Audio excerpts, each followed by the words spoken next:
Jų dėka atgyja šitie senieji kultūros namai. Man su savo komanda jau 5 metai, kaip jie Barnikuose.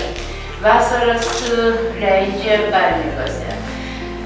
Anksčiau visą laiką aš apgyvendindavau juos dailininko Miškinio namuose, bet dabar, kadangi remontas, tai jie vargšai sutiko ir čia pabūti. Ir pamiegoti ant grindų, ir dirbtuvės, ir viską. Nu ką darysi, jeigu jie pasiryžo, tai nežiūrint šitą. Ir galbūt gerai, kad lyjo lietus. Už tai jie labai daug padarė. Nereikėjo mažiau būt prie ežero, o daugiau dirbti, tai iš tikrųjų rezultatai matosi. Man tas 5 metai, kaip būtent Barnikuose leidžia vasaras. Tai būk geras, pristatyk savo komandą. Mūsų komanda, tai čia visi mes. Visi reikia. Tai labai dėkui.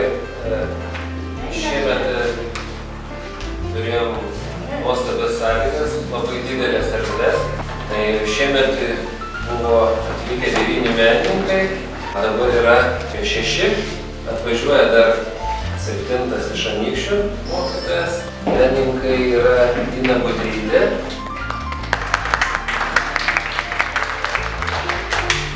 Mindaugas Poliukas iš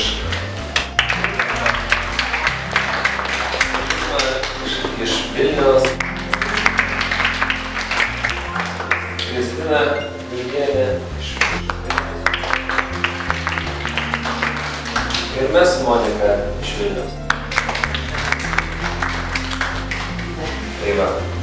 Tai šiais metais per Abu aukštus paroda, vadinasi mūsų renginys Liepinis ėmimas, tai toksai kaip lygiagretės su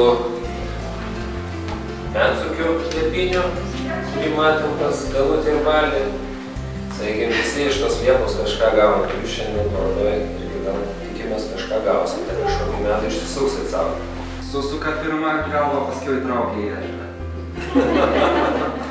Sakau kaip dailininkas, arba atvirkščiai. Vaizdu. Arba atvirkščiai, pirmą įtraukia į ežerą, paskiau reikia išsisukti per tas gatveles ir tas varas.